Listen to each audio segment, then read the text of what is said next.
My husband said he was divorcing me because I slept with his father. His dad called me that night asking what was wrong with his son. I'd been married to Bennett for 6 years. We had a mortgage, a dog, and a routine that worked. His father lived 4 hours away in Cleveland and visited maybe twice a year for holidays. I'd never been alone with the man. Never had a conversation longer than 15 minutes. It started when Bennett came home from work early on a Tuesday. I was folding laundry in our bedroom, sorting his work shirts from my scrubs, when he appeared in the doorway with this look on his face. Cold, distant, like he was looking at a stranger. "I know what you've been doing," he said. I thought he meant the credit card I'd used for groceries. We'd been tight on money and I'd gone over budget buying actual vegetables instead of ramen. I can explain the Visa bill. With my father. The laundry basket slipped from my hands. Socks scattered across the carpet. "What? Don't play stupid. I know you've been sleeping with him." I actually laughed. It was so absurd, so completely insane. "Bennett, what are you talking about?" He pulled out his phone and shoved it in my face. Call logs, my number, his father's number, 11 calls over the past month, some lasting 20 minutes. "Your father called me asking about your mom's birthday gift," I said slowly, like explaining to a child.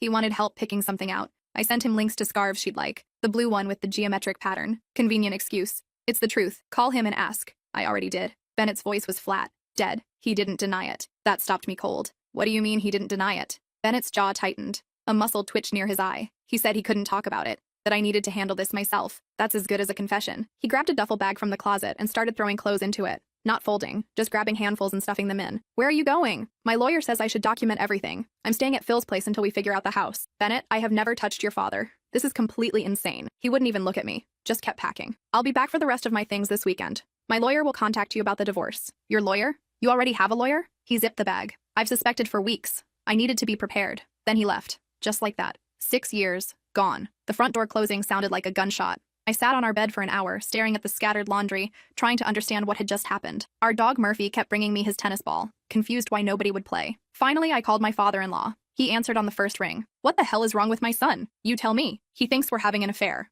There was a long silence. I could hear traffic in the background. "He called me this afternoon, asked me point blank if I'd been sleeping with you." I was so shocked I couldn't even form words. I just said I couldn't talk about something so ridiculous. He took that as confirmation. Why would he even think this? I don't know, but something's very wrong with him. This isn't rational. I hung up and just sat there. My phone kept buzzing. Bennett's sister calling. His mother. I didn't answer. What was I supposed to say? "Your son thinks I'm sleeping with his father and I have absolutely no idea why?" That first night alone was horrible. I kept expecting Bennett to come home, to realize how crazy this was. Murphy whined at the door for hours, waiting for him. I finally took a sleeping pill around midnight and passed out on the couch because our bed felt too big. The next morning, I woke up to 14 missed calls. Bennett's mother had left 6 voicemails, each one more frantic than the last. I called her back. "How could you do this to my son?" she said immediately. No hello, no hesitation. I didn't do anything. Richard told me everything about the phone calls, about the secret meetings. There were no secret meetings. Richard called me about your birthday present. That's it. "So you're saying my husband is lying?" "I'm saying your son is having some kind of breakdown and nobody's listening to me." She hung up. Over the next week, Bennett blocked my number,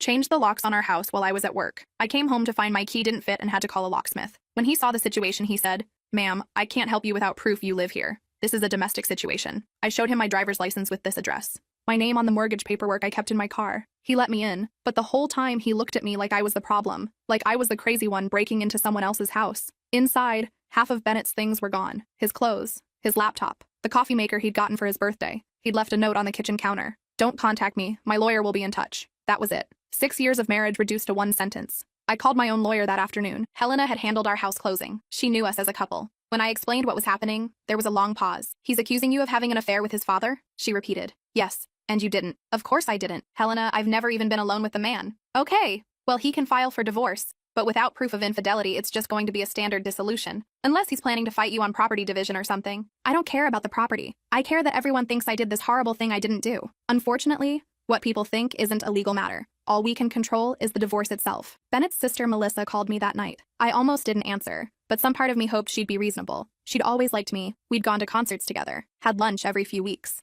"I just want to hear your side," she said. I explained everything. The phone calls about the birthday present, the complete lack of any inappropriate contact with Richard, the absolute insanity of the accusation. "Okay," she said when I finished, "but can you see how it looks?" The phone calls, the secrecy. "Bennett said you'd been acting distant lately." "I've been working extra shifts because we're short on money. I'm exhausted. That's why I've been distant." "I want to believe you," Melissa said, but her tone said she didn't. After she hung up, I scrolled through my text messages with Richard. There they were. A month of completely innocent conversations about birthday gifts, links to websites, pictures of scarves, discussions about whether their mother preferred blue or green. The most damning message was from 2 weeks ago. Richard had written, "Thank you for helping me with this. Don't tell Bennett. I want it to be a surprise." Out of context, that looked bad. In context, he meant don't tell Bennett about the birthday present. But Bennett had seen those messages, had interpreted them in the worst possible way. I forwarded the entire conversation to Helena. This is what he's basing the affair accusation on, she wrote back immediately. This is nothing. This is the son asking his daughter-in-law for gift advice. If this is all he has nothing. But it didn't matter what we could prove legally. The damage was done. Bennett's entire family believed I was a cheater.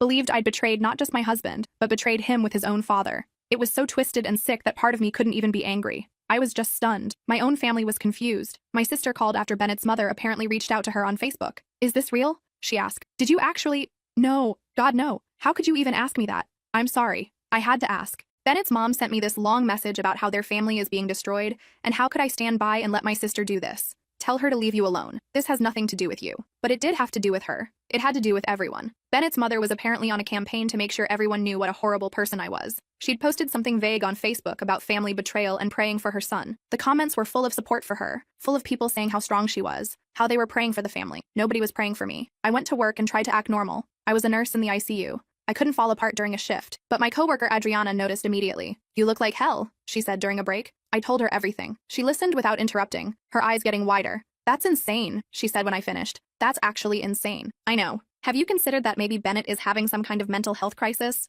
Because normal people don't just suddenly accuse their spouse of sleeping with their parent. That's not a thing that happens. I hadn't considered that. I'd been so focused on defending myself, on trying to prove my innocence, that I hadn't stopped to think about what would make Bennett believe something so obviously false. What kind of crisis? I asked. I don't know. Psychosis? Paranoid delusions? Has he been acting strange otherwise? I thought about it. Bennett had been stressed lately. His job was demanding. He'd been working long hours, coming home tired, but nothing that screamed mental illness. Nothing that would explain this. I don't think so, I said. He's been stressed, but aren't we all? Adriana shrugged. Just something to consider. Because this accusation came out of nowhere, right? No warning, no escalation. She was right. This had come out of nowhere. One day we were fine. The next day Bennett was convinced I was having an affair with his father. That night, I lay in bed trying to remember the last few weeks. Had there been signs? Had Bennett said or done anything that suggested he was struggling mentally? He'd been quieter, more withdrawn. I'd attributed it to work stress. He'd been spending more time in his office with the door closed. I'd thought he was just dealing with job stuff. But what if it was more than that? I called Richard again the next morning. I need to ask you something. Has Bennett been acting strange lately?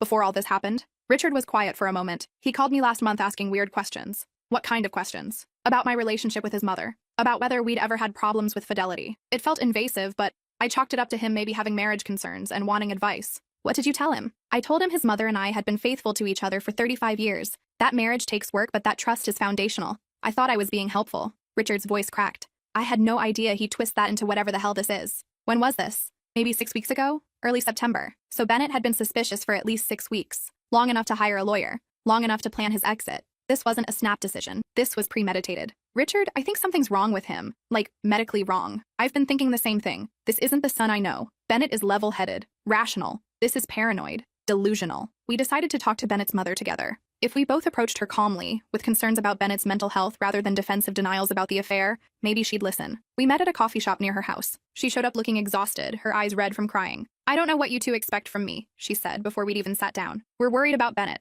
Richard said. Not the accusations, the fact that he's making them at all. It's not rational. He has proof. He showed me the messages, the phone calls. About your birthday present, I said. That's what those calls were about. I can show you the exact messages. I pulled out my phone and showed her. She read through them slowly. Her face didn't change. This could mean anything, she said. It means exactly what it says. Richard asked me to help him pick out a present for you. That's it. Then why did Richard tell Bennett he couldn't talk about it? Richard leaned forward. I was shocked by the question. My son called me and asked if I was sleeping with his wife. I was so stunned I couldn't even respond properly. I said I couldn't talk about something so ridiculous. He apparently took that as confirmation. So you're saying you're not having an affair? Of course we're not having an affair, I said. My voice was rising. I tried to control it. I have never been unfaithful to Bennett. Not with Richard. Not with anyone. This accusation is completely false. Bennett's mother stared at her coffee. Then why is he so sure? That's what we're trying to figure out, Richard said. I think Bennett might be experiencing some kind of mental health crisis, paranoid delusions, something that's making him believe things that aren't true. My son is not crazy. Nobody's saying crazy. We're saying he might need help, professional help.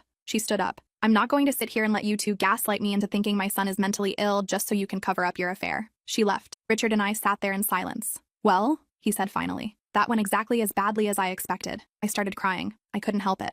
I'd held it together for a week. Been strong, been rational, but sitting in that coffee shop with my father-in-law, trying to convince my mother-in-law that I hadn't slept with him, it was too much. Hey, Richard said gently, we'll figure this out. Bennett's my son. I know him. This isn't who he is. Something's wrong and we're going to find out what. But how? Bennett had blocked us both. His mother was convinced we were having an affair. His sister thought I was lying. Who was going to listen? I went home and did something I probably shouldn't have. I logged into our shared laptop. Bennett had taken his personal laptop, but we had an old one we used for shared stuff. Finances, household documents, and apparently, email. Bennett's email was still logged in. I knew it was wrong to look. Knew it was probably illegal. But I was desperate. That's when I found the emails with Dr. Jade Reese. The first email was from January, 8 months ago. Dear Dr. Reese, I was referred to you by a colleague who said you helped him work through some difficult realizations about his marriage. I've been having intrusive thoughts lately, and I'm not sure if they're based in reality or if I'm just being paranoid. I'd like to schedule a consultation. Dr. Reese had responded immediately. Bennett, I'm so glad you reached out. Many people dismiss their intuition as paranoia, but I've found that our subconscious often knows the truth before our conscious mind is ready to accept it.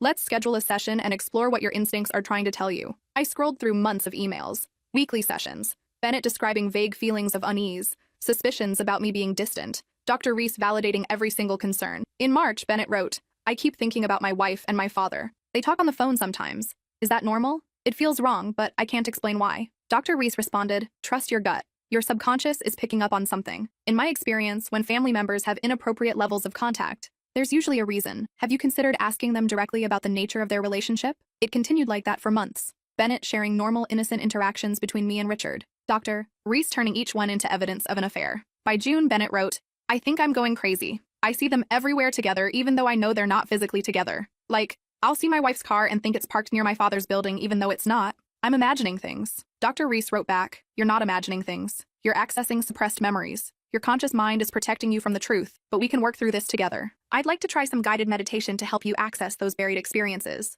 I felt sick reading it. This woman had taken Bennett's stress and anxiety and turned it into confirmation of an affair that didn't exist. She'd systematically convinced him that his instincts were right, that everyone was lying to him, that he needed to trust only her. In August, Bennett wrote, we did the meditation session and I saw something. A memory maybe. My wife and my father in a hotel lobby. They were standing close. Too close. The image was so vivid. But I don't remember when this happened or where. Is it possible to remember something but not remember the context? Absolutely. Dr. Reese had written, trauma and betrayal often cause us to fragment memories. Your subconscious is showing you the truth even as your conscious mind tries to protect you from it. This is a breakthrough. I wanted to throw the laptop across the room. Bennett hadn't seen me and Richard in a hotel lobby because we'd never been in a hotel lobby together. This woman had planted a false memory in his head during meditation. I kept reading. The emails got more detailed, more paranoid. By late September, Bennett was documenting everything. Times I came home late from work, phone calls I took in another room, normal behavior he was interpreting as evidence. And Dr. Reese encouraged all of it. The last email was from 2 days before Bennett confronted me. He'd written, I can't keep living like this. I know the truth now. My wife is having an affair with my father. I've hired a lawyer. I'm going to confront them both. Thank you for helping me see reality. Dr. Reese responded, Bennett, I'm so proud of your strength. Remember, you're doing the right thing. They will deny it. They will try to make you doubt yourself. Stay strong in your truth. I took screenshots of everything, hundreds of emails. Then I called Helena. I found something, I said. I need you to look at these emails. I sent them to her. She called me back within an hour. This is malpractice, she said. This is worse than malpractice. This is psychological manipulation. Who is this woman? I don't know. Bennett found her somehow. I need to find out if she's even a real therapist. I Googled Dr. Jade Reese. There were several therapists with that name, but none in our city. I tried narrowing it down. Finally, I found a website. Jade Reese, spiritual counselor and energy healer. The website was full of new age language about accessing buried truths and healing through past life regression. There was no mention of any actual clinical license, no credentials, no therapy training. I clicked on the About page. Jade Reese's bio said she'd studied with various spiritual teachers around the world, that she'd learned to help people access their subconscious truth. That traditional therapy often kept people trapped in denial. There was a phone number. I called it. A woman answered. Lotus Rising Wellness Center. I'm looking for Dr. Jade Reese. Speaking. How can I help you? I hadn't planned what to say. My husband has been seeing you. Bennett Walsh. There was a pause. I'm sorry. I can't discuss my clients. You're not a licensed therapist, are you? Another pause. I'm a spiritual counselor. I help people access their inner truth. You convinced my husband I was having an affair with his father. You planted false memories in his head. You destroyed my marriage. I don't plant anything. I help people uncover what they already know on a subconscious level. There is no affair. There never was. You manipulated a vulnerable man. If there's no affair, then your husband will realize that on his own. I simply provided a space for him to explore his feelings. You told him his suspicions were valid. You encouraged him to see things that weren't there. I need to go. Please don't call again. She hung up. I sat there shaking. This woman had systematically destroyed my marriage and she didn't even care. She probably didn't even believe she'd done anything wrong. I called Richard. I found out why Bennett believes this. He's been seeing a fake therapist who's been manipulating him. I explained everything. The emails, the false memories, the guided meditation sessions. We need to tell him, Richard said. He won't listen to us. Then we need to make him listen. We drove to Phil's apartment that night, both of us. Richard had called ahead and told Phil we were coming. Phil answered the door looking uncomfortable. Bennett doesn't want to see you, he said. I don't care what Bennett wants, Richard said. He's my son and he's being manipulated by a con artist. Let us in. Phil hesitated, then stepped aside. Bennett was sitting on the couch with his laptop. When he saw us, he stood up. Get out. Bennett, please listen, I said. I have proof that Dr. Reese has been manipulating you. Don't say her name. You don't get to talk about her. She's not a real therapist, Richard said. She's a spiritual counselor with no clinical license. She's been planting false memories in your head. Bennett's face went red. False memories? I saw you together. I remember it. You remember something that never happened, I said. She guided you to that memory during meditation. It's not real. I tried to show him the screenshots on my phone, but he wouldn't look. You hacked my email, he said. That's illegal. I didn't hack anything. You were still logged into the shared laptop. You violated my privacy. Bennett, please, Richard said. Just read the emails. Look at how she responded to everything you told her. She never once suggested you might be wrong. She never questioned your assumptions. She just validated every paranoid thought.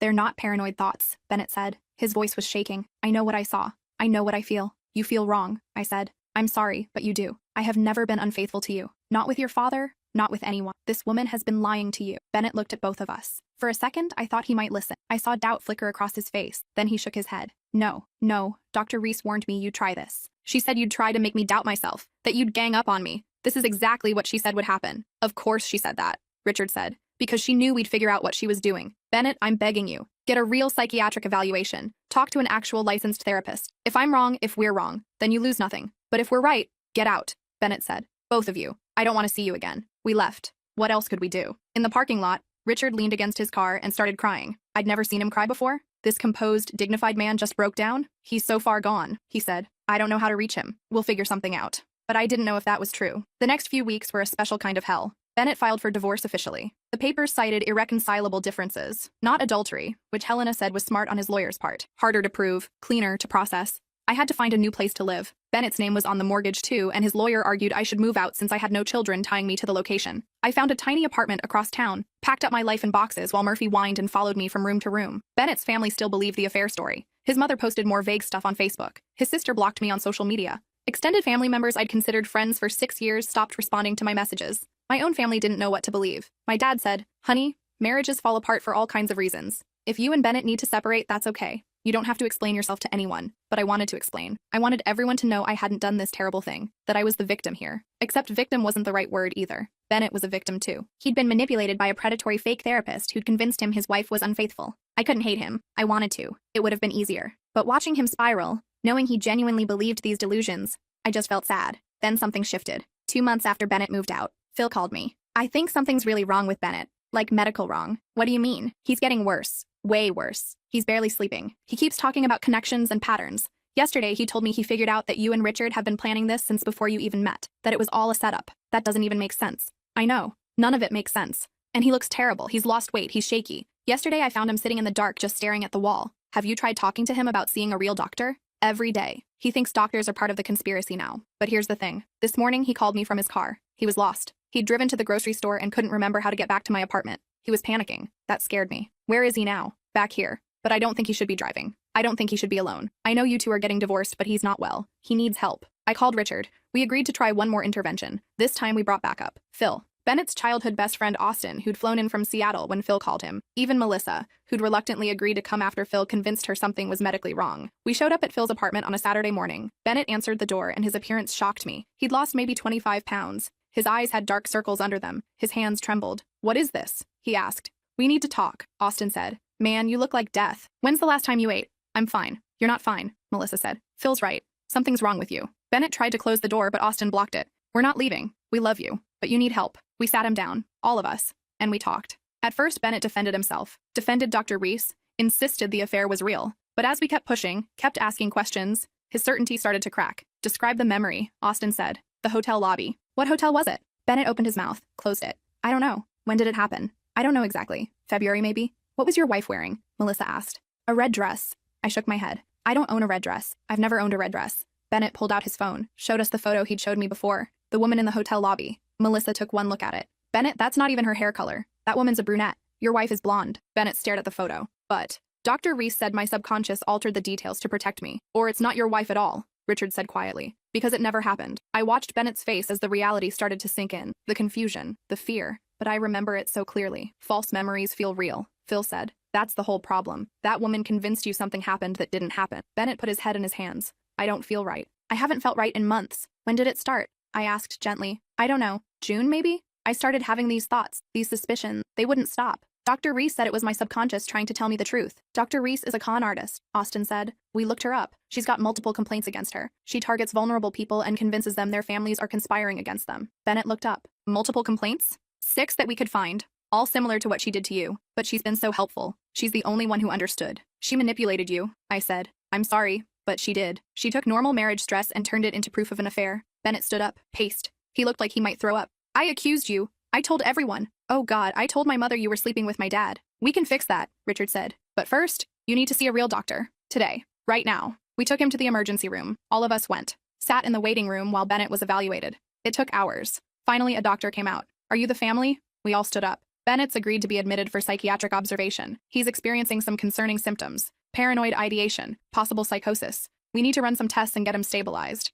Is he going to be okay? Melissa asked. With treatment, yes. But this didn't happen overnight. Whatever triggered this has been building for months. They kept him for 5 days. During that time, they ran every test imaginable. Blood work, CT scans, psychological evaluations. The diagnosis came on day 4. Late-onset paranoid schizophrenia. The doctor explained it to all of us. Bennett's mother cried. Richard looked like he might pass out. I just felt numb. It's treatable, the doctor said. With medication and therapy, many people with schizophrenia live normal lives. But it's a chronic condition. This will be something Bennett manages long-term. They started him on antipsychotic medication. The change wasn't immediate. But over the next week, I could see Bennett starting to come back to himself. The delusions didn't disappear entirely, but he started to recognize them, started to question them. I still sometimes think you're lying to me, he told me during one visit. Part of my brain insists the affair is real, but the rational part knows that doesn't make sense. That must be terrifying. It is. I don't know what's real anymore. I can't trust my own thoughts. The hospital psychiatrist, Dr. Morrison, started working with him on recognizing delusional thoughts versus reality. It was slow going. Bennett would have good days where everything seemed clear, then bad days where the paranoia came back strong. After 2 weeks, they discharged him to outpatient care. He couldn't go back to work yet. Phil's apartment wasn't a long-term solution. Bennett needed somewhere stable. I offered our house, the one I'd been ordered to move out of. I already have the apartment. You should stay there. It's your home too. After everything I did to you, you were sick. You didn't choose this. He moved back in, not with me, just back to the house we'd shared. I helped him set up a medication schedule, made sure he got to his therapy appointments. The divorce was still pending. We hadn't canceled it, but we also weren't pushing it forward. Bennett's mother finally believed the truth. She showed up at the house one day with groceries and tears in her eyes. I'm so sorry, she said to me. I should have listened. I should have known something was wrong. You were protecting your son, I understand. I wasn't protecting him. I was protecting my own image. I believed him because it was easier than admitting he might be mentally ill. She and Richard had to confront their own guilt. Richard especially. He kept saying he should have seen the signs earlier, should have recognized the paranoia. Your biological father had schizophrenia, he told Bennett during one family dinner. I should have considered you might have genetic risk factors. Bennett had to process that too. Learning about Gerald, reading the letters that had been returned, understanding that this illness ran in his biological family. It explained so much. The timing, the specific nature of the paranoia, the way Dr. Reese's manipulation had found such fertile ground. We filed a complaint against Jade Reese. Turns out several of her former clients were already in the process of taking legal action. She'd convinced at least 4 people their spouses were cheating, convinced one woman her sister was trying to poison her, convinced a man his business partner was embezzling. Her business license got revoked. She faced potential criminal charges for practicing therapy without a license. None of it felt like enough. Bennett had to rebuild his entire life, apologize to everyone he'd alienated, explain what had happened, face the embarrassment of having falsely accused his wife and father. Some people understood, others didn't. He lost friends. Co-workers looked at him differently when he finally went back to work with medical accommodations. We went to couples therapy. Dr. Morrison recommended it even though we were technically still getting divorced. Whether you stay married or not, you both need to process what happened, she said. In therapy, Bennett talked about the fear, the certainty, how the delusions had felt more real than reality. I looked at you, he said during one session, and I saw a stranger, someone who was lying to me, betraying me. It felt so true. And now? Dr. Morrison asked. Now I look at you and I see my wife, but there's this voice in my head that still says I can't trust that I'm being fooled again. That's the illness, Dr. Morrison said. And with time and medication, that voice will get quieter. I talked about my own trauma, the betrayal of being accused, the helplessness of watching Bennett believe something that wasn't true. Do you still love him, Dr.